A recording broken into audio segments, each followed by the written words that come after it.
So you're trying to make the decision of, should I live in Salt Lake City, Utah? Or maybe you've already made that decision. Well, on my channel, we usually talk about all the best areas, the best things, and how great Utah is. But unless you've truly been in Utah your whole life, you have no idea. So I actually wanted to bring up an entire video of all the pros, cons, and some things that are right down the middle of living here in Salt Lake City, Utah.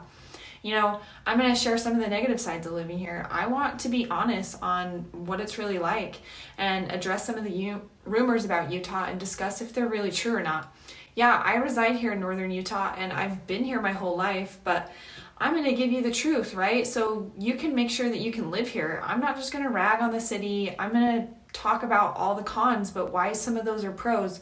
But if you truly want to understand the Utah lifestyle and what it's like being a Utahn and all the sides of living in Salt Lake City, well, we're getting after it right now.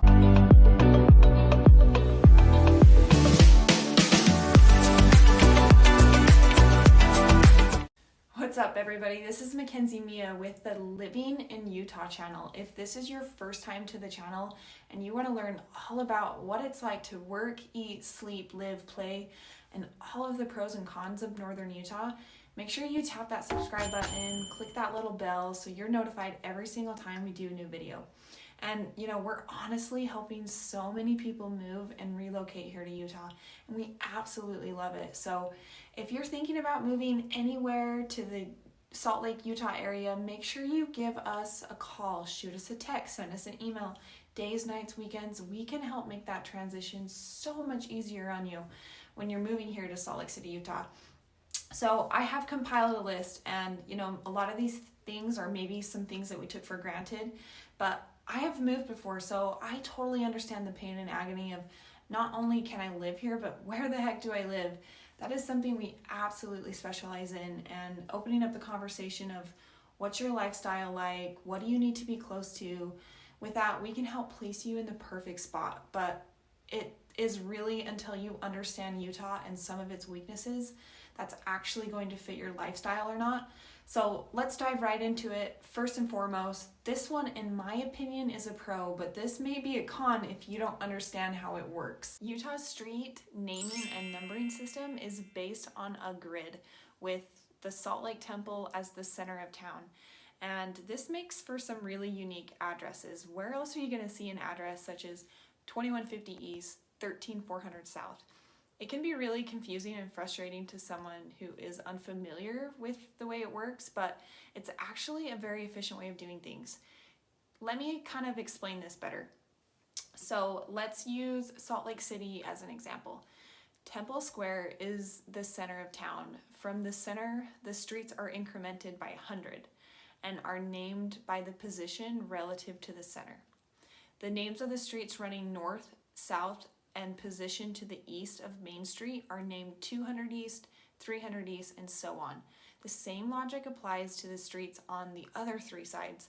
So if you're looking for 300 South and 500 East, you know that the location will be 3 blocks south and 5 blocks east of the center of town. Also, residents tend to say First South when they're referring to 100 South, and this can get interesting as you go way out south. If you need to get to 100 South, it's hard to know, did you mean 100 South or 10,000 South? Pro number 2 is we have high paying jobs here. The median salary in 2021 is $85,000 per year. If you account for this and Utah's cost of living, this is a huge bonus for living here in Utah. Across the spectrum, I believe we are below the national average, and I made a video recently on the cost of living in Salt Lake City, and I'll have to link that down below so you can check it out and get a more in-depth understanding of that. But the con to this is the cost of housing. This is a big one that has seen a dramatic increase in the last few years. In 2019, the median sales price of homes in Salt Lake City was at $347,000. Then jumped up to $365,000 in 2020. Then this year in 2021, in this last week of April, the median sales prices of homes was $471,000. That's a huge increase, and it makes it way more difficult for first-time home buyers to get into something. But this is an issue we're seeing all across the nation. Many states are experiencing low inventory, and what determines the cost of something is all based on supply and demand. So if we're all suffering from a supply and demand issue, we are going to see appreciation in homes. Utah was like this hidden gem for all of these years. I mean, it was great if I'm being completely honest, but even though I have lived here all my life, I could definitely feel the difference in cost compared to other places. I ran track in college and we traveled a lot, and going out of state, having to go out, get food, eat out, buy gas, all this different kind of stuff. It was obvious that places were more expensive than what I was used to back home. And when me and my husband travel, we're kind of excited to come home because we can definitely feel the price difference. We are spending way more just going out to eat, getting around from, point A to point B, going to the grocery store, getting simple household items. It really does add up. And Utah has just been exposed and been blowing up the last couple of years. I really do believe that this plays a part of it. And that's why we're seeing these huge dramatic increases in home value in this last year. Pro number 3, I'm telling you right now, the 4 seasons, you cannot beat it. I mean, there's maybe 8 weeks, 10 weeks out of the year that's just really hot. We're talking like 90s, 100 degrees. But when it's this hot, you're out on the lake, you're on the river. At the same time, that's really what we want. But after those 8 weeks, you're like, okay, now I'm ready for hoodie weather. I'm ready for college to football start. That's something that we get really excited about here in Utah. And then once the winter hits, you're like, okay, I am done with this cold weather. Is this ever going to end? But then springtime hits and the foliage comes out and the leaves. And not only do you get the 4 seasons here, but just to be completely honest, understand that it can get cold here. Average on low around 22 degrees in the winter. And like you already know, we get snow, okay? We're talking 5 to 15 inches on the high end. But if you're an outdoor guru, this is great, right? Like myself, we head up to Snow Basin, Park City in the winter, take the whole family up, spend the day on the mountain, get the most breathtaking views around. And all of the kids love it. We get to be outside, we're not feeling so cooped up, which is very real in the winter months here. Unless you're out playing in the snow, whether that be skiing, snowboarding, snowmobiling, ice fishing, you're probably gonna start feeling cooped up. So it's nice for those that like to get active to help mitigate that. This leads me into pro number 4, which is we have an outdoor paradise here. Utah has 5 national parks, 43 state parks here. It's truly breathtaking. I mean, you can get tucked up into the foothills of some of these areas and overlook and just see just how beautiful it is, right? But at the same time, the big comparison and con to Salt Lake City is it can get crowded in these outdoor hot spots. If you head to the lake and go boating or get a hike in, do some mountain biking, it's great, but I mean, people are obviously figuring out these areas and they're going to be packed down there. I think there's around 1,500 hiking trails in Utah, so you'll be able to find something that fits your style though. My husband and I, we do a lot of mountain biking around the area, and there are so many great places to go mountain biking here.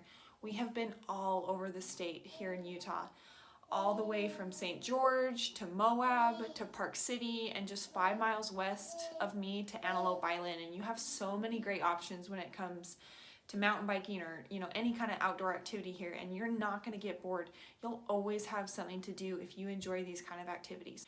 Even if you don't know all of the local trails, you can get this app that we use. It's called MTB Project, and people rate the trail on the difficulty, how long it is, whether it's clear to ride for the season.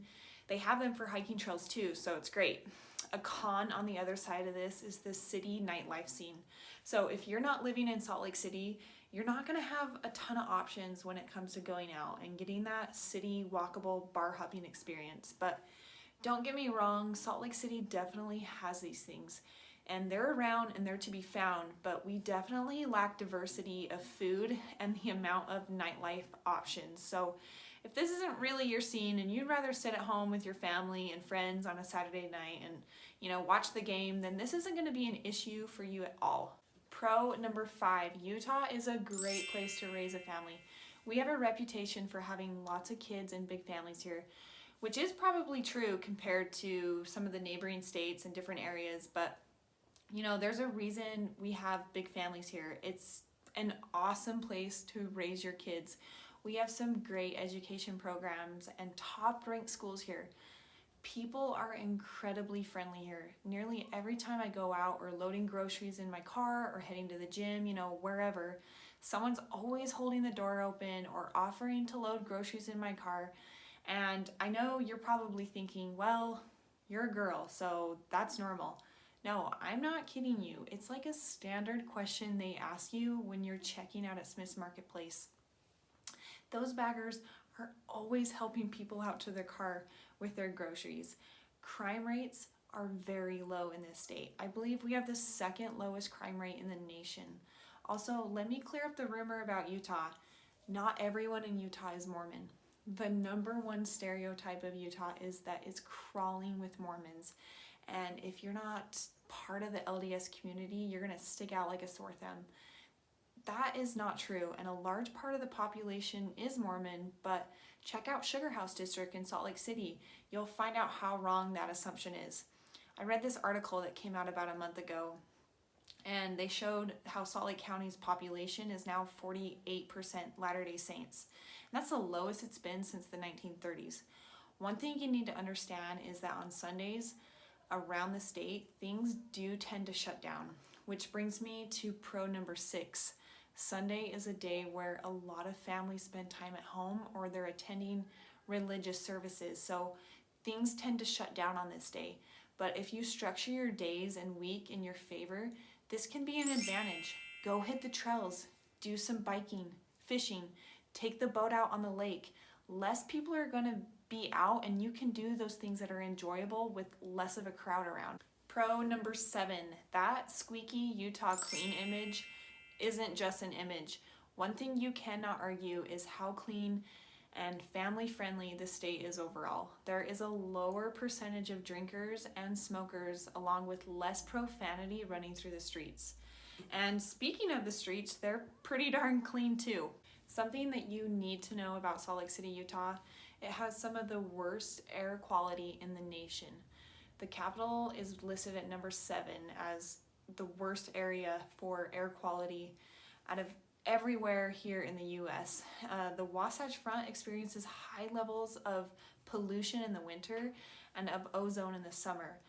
Those are the seasons when weather is most conducive to the formation of those contaminants. And those fine particulate matters, they are associated with increased rates of respiratory and cardiovascular diseases. If you have health issues when it comes to respiratory breathing concerns, you'll want to be aware of this. I worked in cardiac and pulmonary rehab for 7 years, and I know that a lot of my patients at the time, they were sure to stay indoors on the days when the air quality was really bad. I know I have a little harder time breathing on days when the air quality isn't great either. So yeah, that is Utah in a nutshell, and we love it, and we hope that you do too. But I'm telling you right now, the most important part of moving here, there's less than 500 homes for sale in Salt Lake County as we speak. And that's about 1 month's supply of inventory. Just be sure to align yourself with a team that can get you into a home, because you might want to live here, but you're not going to be able to get into that home. And that's what we've mastered. That's what we absolutely love. That's our passion, but the only way we can help you is if you reach out to us. You got to give us a call, shoot us a text, send us an email, days and nights. We can help make that transition so much easier on you when moving to Utah. And until next video, guys, we'll catch you later.